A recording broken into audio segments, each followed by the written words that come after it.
Le professeur Félix Vundwawe Tepemako quitte son poste de premier président du Conseil d'État.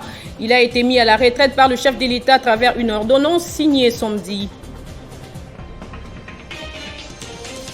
Raphaël Yanni, décédé après avoir entamé le procès 100 jours, a été admis à titre posthume avec tous les avantages, premier président de la Cour d'appel.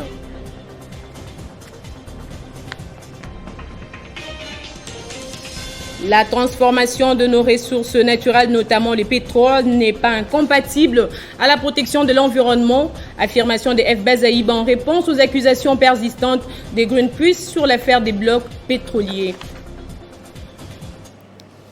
Bonjour à tous, ravi de vous retrouver pour le journal. Audiomart remplace le professeur Félix Vundwawe Tepemako au poste de premier président du Conseil d'État. Le désormais ancien premier président du Conseil d'État a été mis à la retraite par le chef de l'État à travers une ordonnance signée samedi et lue à la télévision nationale. D'autres magistrats ont aussi été nommés au Conseil d'État, notamment l'ancien juge constitutionnel Évariste Prince Funga Molima et Sambo Kangache et Moussimba Kakwata. Le chef de l'État, Félix-Antoine Tshisekedi Tshilombo, a signé plusieurs ordonnances portant organisation judiciaire avec des changements importants au Conseil d'État et à la Cour de cassation notamment. Selon ces ordonnances, Iluta Ikombe a été nommé procureur général après le Conseil d'État, au parquet général près la Cour de cassation. Vondemambu Firmin remplace Victor Mumba, admis à la retraite ce jour, de même que son prédécesseur, Flori Kabange Numbi. Jusque-là, présidente de la section consultative, Marthe Audio remplace le professeur Félix Vundwawe Tepemako à la tête du Conseil d'État.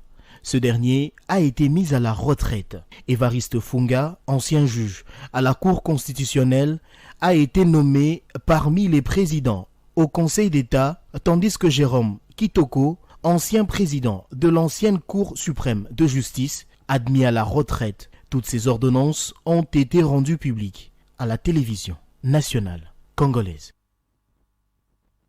Et puis, sachez que Raphaël Yanni, décédé après avoir entamé le procès 100 jours, a été pour sa part admis à titre posthume avec tous les avantages, premier président de la Cour d'appel selon les ordonnances présidentielles. Manifestation anti-MONUSCO, l'ONU compte rester définitivement en République démocratique du Congo malgré l'insuffisance de résultats. Lors d'un entretien hier avec le chef de l'État, le secrétaire général adjoint de l'ONU en charge des opérations de maintien de la paix, Jean-Pierre Lacroix, a affirmé que la MONUSCO continuera à collaborer avec les autorités congolaises en dépit de l'insuffisance des résultats et que cette mission onusienne ne quittera pas la RDC alors que lorsqu'il y aura le rétablissement de l'autorité de l'État sur l'ensemble du territoire national. Après un échange d'une heure et demie avec le chef de l'État, Félix-Antoine Tshisekedi Tshilombo, samedi soir à la Cité de l'Union africaine, le secrétaire général adjoint de l'ONU aux opérations de maintien de la paix, Jean-Pierre Lacroix, a loué la franchise qui a caractérisé l'entrevue.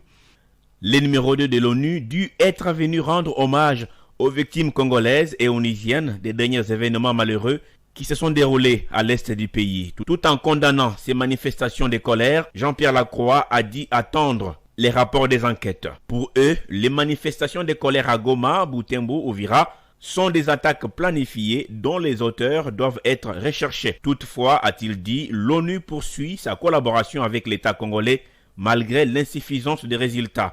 M. Lacroix a aussi exprimé le soutien de l'ONU au processus de Luanda et Nairobi. De son côté, le porte-parole du gouvernement présent à cet échange a précisé que le président de la République a fait part à l'équipe onusienne des frustrations de la population congolaise. Il a rappelé toutes les péripéties qui ont conduit à la montée des tensions au sein de la population. Les deux parties ont reconnu la nécessité d'améliorer la communication au sujet de la crise à l'Est. Ce dimanche, M. Lacroix est attendu à Goma et à Beni pour une évaluation des terrains. Hier, le secrétaire général adjoint des Nations Unies en charge des opérations de maintien de la paix avait rencontré le président de 2 chambres du Parlement. Sa rencontre avec Modeste Bahati a permis de faire une analyse profonde avec la délégation sur le travail de terrain de la MONUSCO et les processus de retrait des casques bleus. Il y a de la frustration, bien entendu. C'est normal car il y a encore de la violence. Je crois que cette frustration, elle doit inciter tout le monde à faire davantage. C'est un partenariat, chacun a des efforts à faire. Nous avons parlé du renforcement de la MONUSCO qui a fait l'objet déjà de nombreuses mesures. S'il faut faire davantage, bien entendu, nous le ferons. Il y a des efforts qui sont en cours en ce moment même. Mais le président du Sénat a également évoqué un certain nombre de réformes importantes qui sont à l'ordre du jour du côté congolais, notamment la question de la réforme de l'armée.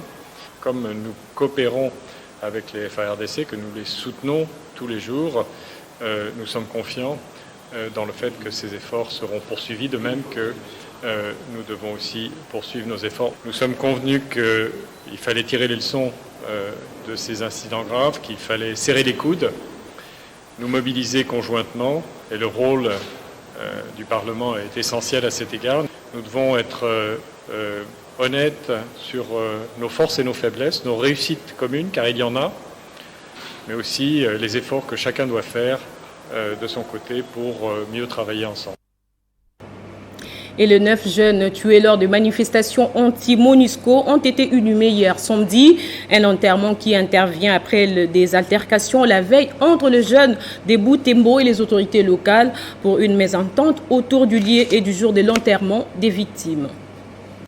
Dans ce cercueil, longe les corps des Congolais tués lors de la manifestation contre la MONUSCO mardi à Butembo, dans la province d'Nord-Kivu. Une foule immense et surchauffée les accompagne pour les lieux d'inhumation. Mais en cours de route, la destination change. La foule décide d'organiser une veillée mortuaire au rond-point VGH au cœur de la ville et renvoie l'enterrement au lendemain. Et c'est le début des altercations avec les éléments de forces de l'ordre le vendredi dans la soirée. Au milieu de la nuit, vers 2h30 du matin, des unités des forces armées et de la police nationale congolaise débarquent sur les lieux, tirant à l'air, dispersent et récupèrent les corps des manifestants. Les corps sont entre nos mains. Les corps n'ont pas été orientés vers les cimetières.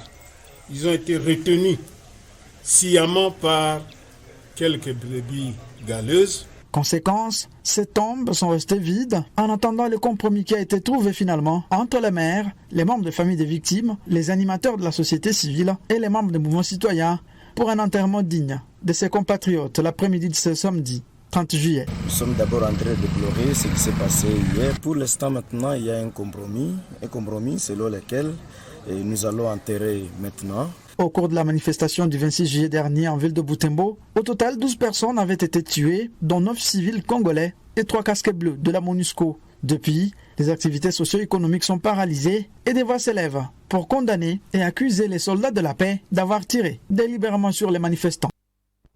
Et à ce sujet, les réactions sont nombreuses. Les collectifs des mouvements citoyens sont revenus à la charge sur les incidents qui ont caractérisé les manifestations anti-MONUSCO. Ces jeunes qui composent la société civile ont défendu la thèse d'un ras-le-bol à la base de tous ces mouvements de protestation. C'est une rencontre avec la presse pour faire une mise au point sur 2 sujets principaux. D'abord, la situation sécuritaire à l'est de la RDC et les vérités sur les manifestations populaires contre la MONUSCO. Les jeunes du collectif des mouvements citoyens ont échangé sans langue de bois avec les médias. Les gens qui ont manifesté sont des citoyens qui n'ont rien réussi mais qui sont partis dans la rue. Alors le gouvernement congolais doit être en phasage avec sa population. Cet apaisement est lié à des tensions, mais cet apaisement ne doit pas être lié à la prolongation du mandat. Donc nous serons d'accord avec l'apaisement, aussi longtemps elle va consister au départ de cette force exigée par la population. Elle est claire, notre position, c'est la paix. Nous ne militons que pour la paix, madame. Toute voie qui va nous ramener à la paix, nous allons entamer ça. Notre cheval de bataille, c'est la paix, parce que c'est autour de la paix qu'on peut bâtir la nation. Pour la société civile composante jeune, les manifestations à l'est de la RDC sont la conséquence directe d'un ras-le-bol et non tributaire d'un quelconque mot d'ordre. Le passage d'un sénateur qui est dans son fief natal et sa communication ne devait pas être récupérée comme élément instigateur. Et je pense que ces manifestations étaient préparées avant. Des réunions ont été faites, juste les gens se sont sentis fatigués. Ces jeunes ont promis de revenir à chaque fois pour traiter de la question sécuritaire à l'est du pays, une situation qu'ils disent suivre de très près. Et suite à la polémique persistante sur les choix effectués par Kinshasa dans les dossiers des blocs pétroliers, le vice-premier ministre en charge de l'environnement, Eve Bazaïba, a tenu à effacer les doutes. La transformation de nos ressources naturelles, notamment les pétroles, n'est pas incompatible à la protection de l'environnement, a-t-elle affirmé lors d'un point de presse organisé samedi en compagnie de ses collègues des hydrocarbures et de la communication. Si la RDC était capable d'extirper ces terroristes, et la communauté internationale aussi, les Nations Unies aussi sont incapables d'extirper ces terroristes, ce n'est pas de la responsabilité de la République démocratique du Congo, c'est la responsabilité de ceux qui l'ont décidé au Conseil de sécurité d'avoir un programme de retour. Parce qu'à chaque fois que nous avions procédé dans ces pays, des programmes de démobilisation, désarmement et rapatriement de ces rebelles, ils n'ont jamais été acceptés dans leur pays. Et à chaque fois que la République démocratique du Congo, contre la volonté de la population, on a organisé plusieurs fois des programmes où l'armée rwandaise, ou Mojawetu, et je ne sais pas quoi, pour venir les extirper, ça n'a jamais réussi. Donc ce n'est pas de la responsabilité de la RDC. Et les groupes armés contrôlés, on les trouve à Kaouzi-Biega. Les groupes armés contrôlés, on les trouve au parc de Garamba. Que disent les ONG internationales? Quelle est la responsabilité de la RDC? Excusez-moi, chers collègues, tellement les problèmes sont nombreux, je ne peux pas les garder. C'est mieux qu'on les dise à l'opinion pour dire que les Congolais, nous sommes épris de paix, nous les savons, nous sommes conscients. Nos ressources ne sont pas des ornements à les contempler, ce sont les ressources à les exploiter pour les peuples congolais et nous allons les faire de manière rationnelle et durable. Je vous remercie. Hôpitaux sans médecins, c'est ce lundi que les médecins membres du SINAMED vont malheureusement abandonner le malade qu'ils ont enchéri et toujours soulagé contre leur gré. Cela après avoir observé une semaine de sursis pour évaluer la réaction du gouvernement face aux revendications de ce syndicat. Aujourd'hui, nous avons le regret de vous informer que depuis le 25 juillet 2022, à l'issue de l'évaluation opérée le 23 juillet 2022, au regard de manque de volonté manifeste du gouvernement de la République, le SINAMED a saisi le chef du gouvernement pour l'informer de la nouvelle forme que va prendre la grève à partir du 1er août 2022, c'est-à-dire la forme hôpital sans médecin. Donc, cette correspondance qui a été bel et bien déposée auprès de toutes les instances de la République, à cet instant, n'a trouvé aucun écho, comme les précédentes d'ailleurs. Mais nous ne sommes pas encore le premier. Nous espérons que le gouvernement de la République n'hésitera pas à rencontrer les attentes des médecins pour éviter à la population les aléas, les conséquences néfastes d'une grève des médecins. Vous savez que dans la forme service minimum, on recevait les urgences dans toutes les structures médicales. Et le silence du gouvernement a poussé les médecins à décider du durcissement du mouvement par la forme polarisation des urgences.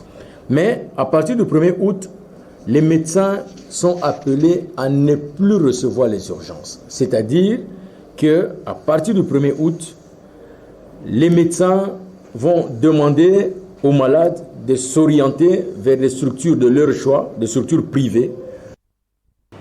Cérémonie des prestations de serment à Kindu, dans la province du Maniema. Des inspecteurs des mines, en qualité d'officiers de police judiciaire, ont été couronnés après des journées de formation sur l'approche de qualification des sites miniers artisanaux et sur la législation congolaise en la matière. À l'occasion de la clôture de l'atelier sur le renforcement des capacités, des agents et cadres de l'administration de mines, des inspecteurs de mines ont prêté serment devant le procureur de la République près le tribunal de grande instance de Kindu en qualité d'officier de police judiciaire à compétences restreintes. Activité en présence du gouverneur AI de la province du Maniema, Afani Idrissa Mangala, qui a exhorté le lauréat de s'acquitter convenablement de leurs devoirs dans la communauté. À l'issue de cette formation, dont vous venez de bénéficier et de votre prestation de serment, le secteur minier au Maniema dispose désormais d'un corps d'inspecteurs qualifiés.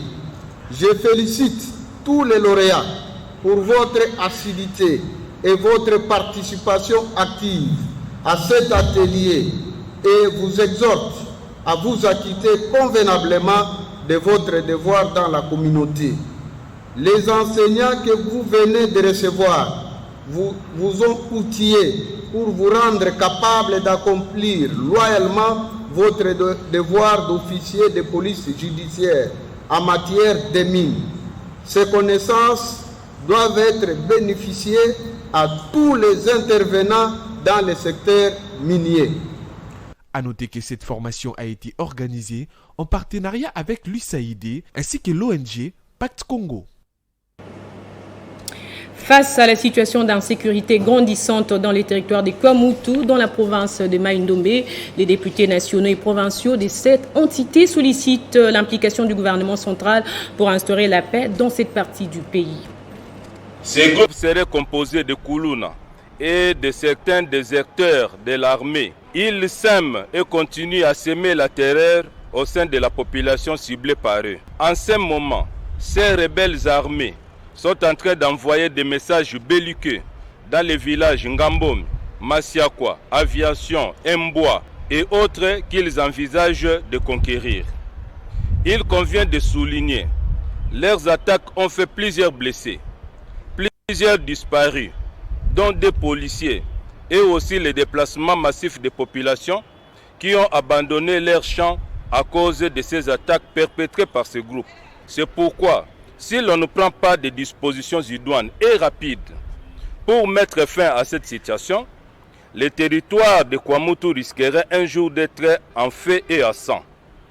Il faut l'éteindre quand il est encore dans son état embryonnaire, dans un ratissage tout azimut, pour nettoyer ces coins en pourchassant ces assaillants jusqu'à leur dernier retranchement. Nous sollicitons l'implication immédiate du gouvernement central pour restaurer et imposer la paix dans le territoire de Kwamutu en envoyant des militaires, car il est anormal de voir des actes de rébellion se poser à 60 km de Mampou, Mbankana et Mongata et à la porte de Kinshasa, alors qu'il y a des unités combattantes et compétentes que le gouvernement tarde à utiliser. Et en sport, les léopards locaux de la RDC affrontent ce dimanche les Diables Rouges locaux du Congo-Brazzaville en match amical qui s'inscrit dans les cadres des préparatifs des éliminatoires du championnat d'Afrique des Nations CHAN 2022 au stade de Martyr. En match aller, les léopards locaux de la RDC ont partagé le score d'un but partout avec les Diables Rouges locaux du Congo-Brazzaville mercredi 27 juillet au stade Alphonse Massamba Déba.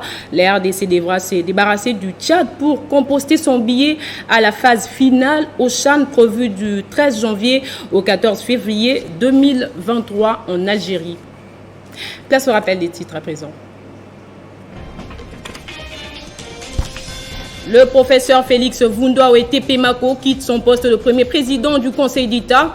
Il a été mis à la retraite par le chef de l'État à travers une ordonnance signée samedi.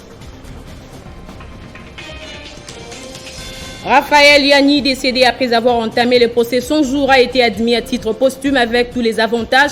Premier président de la Cour d'appel. La transformation de nos ressources naturelles, notamment le pétrole, n'est pas incompatible à la protection de l'environnement. Affirmation de F. Bazaïb en réponse aux accusations persistantes des Greenpeace sur l'affaire des blocs pétroliers. Merci à tous de votre fidélité. Le prochain rendez-vous, c'est dans moins d'une heure.